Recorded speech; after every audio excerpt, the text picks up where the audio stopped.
che si fa questa rotazione qui, si tira nella parte posteriore, sotto il coperchio c'è un vero e proprio, vi metterò in sovraimpressione mentre io sto parlando delle immagini, io l'ho posizionata qui.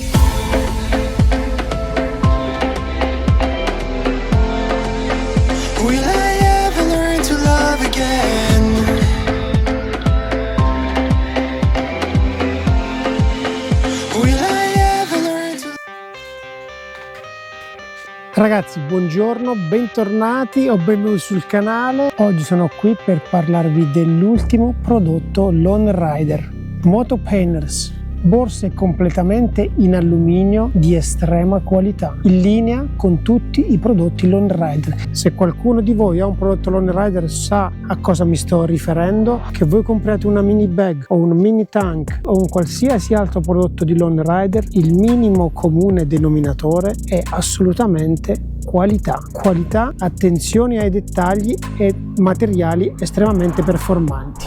Il corpo è completamente in alluminio 50-52 nero verniciato a polvere. Nella parte posteriore, nella parte superiore e nella parte anteriore ci sono dei pannelli in polimeri e fibra di vetro estremamente leggeri, robusti, solidi, dove potrete ancorare qualsiasi tipo di borsa. Sui lati ci sono degli adesivi rifrangenti e negli spigoli, nelle parti in cui potrebbero toccare a terra, ci sono dei rinforzi in plastica che è possibile eventualmente sostituire. Nella parte superiore del coperchio ci sono 4 ancoraggi dove eventualmente è possibile fissare delle cinghie per mettere su delle borse. Immancabile ed inconfondibile la parte centrale in velcro dove è possibile applicare degli sticker personalizzabili. Per l'apertura della borsa è sufficiente aprire la cerniera e sollevare il coperchio e voilà! La parte interna della borsa è completamente rossa in maniera che tutti gli accessori all'interno eventualmente possono risaltare. Sotto il coperchio c'è un vero e proprio organizer, veramente molto comodo.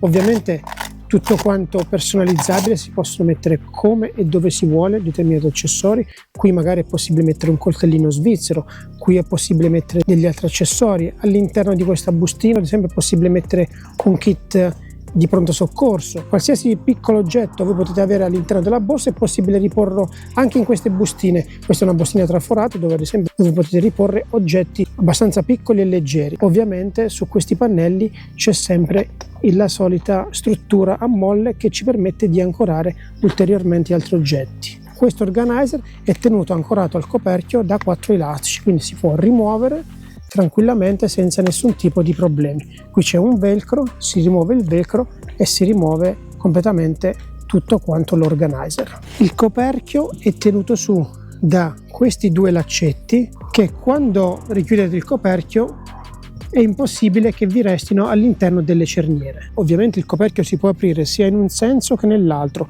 è sufficiente spostare questa vite ad esempio qui dove c'è la predisposizione e quest'altra vite qui sarà sufficiente spostarla da quest'altro lato e quindi vi permette l'apertura all'inverso. La luce LED io l'ho posizionata qui, ma la potrete posizionare dove meglio credete. Si ricarica tramite cavetto USB-C.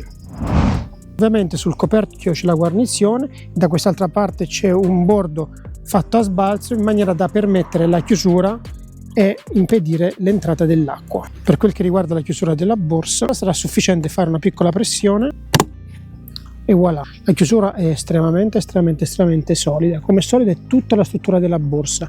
I ragazzi di Lone Rider hanno fatto dei test addirittura saltando sopra la borsa montata sul portapacchi. C'è letteralmente Andrew che a vedere dalle foto non mi sembra neanche particolarmente leggero, peserà almeno 80-90 kg, che salta con tutto il suo peso sulla borsa e la borsa non fa una piega. Le borse Lone Rider sono state veramente messe alla prova. Vi metterò in sovraimpressione mentre io sto parlando delle immagini. Voi potrete vedere come questa borsa viene letteralmente maltrattata. È stata fatta cadere la moto più volte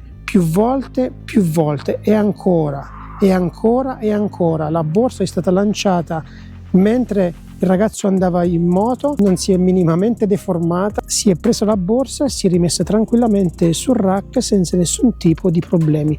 Io prima di avere le Lone Rider, le moto bags, avevo le borse della BMW, come voi sapete. Mi è bastato appoggiare la moto un paio di volte a terra per svirgolarle, anche se poi la borsa, ad onore del vero, funzionava ancora, si chiudeva, e però inevitabilmente ha iniziato a trafilare qualche goccia d'acqua perché si era un po' deformata. Ragazzi, lo vedo che non vi state iscrivendo al canale. Iscrivetevi! Qui abbiamo un alluminio estremamente robusto che vi posso garantire, anche con urti importanti, resiste alla grande, e la chiusura è estremamente solida. Ovviamente le borse vengono fornite con 6 cilindri, 2 per i coperchi e 1 per tenerla ancorata al rack. Tutte quante le cerniere possono essere codificate con una sola chiave. Io con una sola chiave ho codificato le 2 moto painters, i 2 moto case e la piastra, quindi io con una sola chiave apro praticamente tutto quanto. Adesso vi mostro la semplicità con cui è possibile ancorare la borsa. Praticamente si poggia la borsa sul rack, che si fa questa rotazione qui, si tira nella parte posteriore, si tira verso destra e si blocca con la chiusura. Fine. Estremamente solida e robusta la borsa una volta messa sul rack. E la stessa operazione si fa da quest'altro lato, quindi si poggia sul rack, rotazione, si tira indietro e si blocca. Praticamente i punti di ancoraggio sono 1, 2, 3 e 4.